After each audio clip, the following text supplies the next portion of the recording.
Bonjour à tous, je vous présente ici un cutter que je trouve vraiment au-dessus du lot.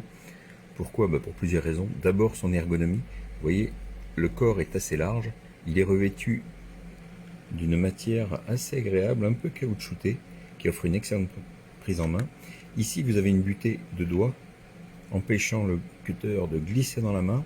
À l'arrière, idem, vous avez une lame dont je vais vous expliquer l'utilité, qui sert aussi de butée pour la main. Vraiment, on le tient très bien. On risque pas de glisser et d'aller se couper avec la lame. Alors les lames, je dis bien les lames parce qu'il y en a deux. Vous en avez une ici, vous avez un réservoir à l'arrière dans le corps qui contient une autre lame. D'accord. Elles sont sécables, bien entendu. On voit ici les points de casse. Alors la lame, elle s'émousse pas, hein. Moi j'ai coupé un peu de moquette ce week-end avec. C'est vraiment top. Ici, on a donc la molette. Vous voyez, la lame, elle est encore impeccable.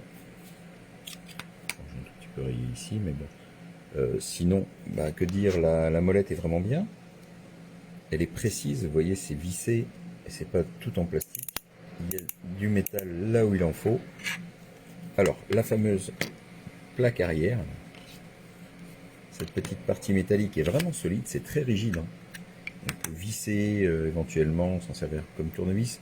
C'est pratique pour ouvrir les boîtes, pour décapsuler des bouteilles, pour un peu tout en fait. Il y a plein d'usages. Alors on se coupe pas la main dessus parce qu'elle n'est pas très fine sur le bord et ça permet donc encore une fois une bonne butée de la main. Encore une fois, moi je suis ravi pour la prise en main de ce cutter. Je le trouve vraiment sécurisant. On a un bon appui du pouce avec la largeur ici. Il est vraiment top.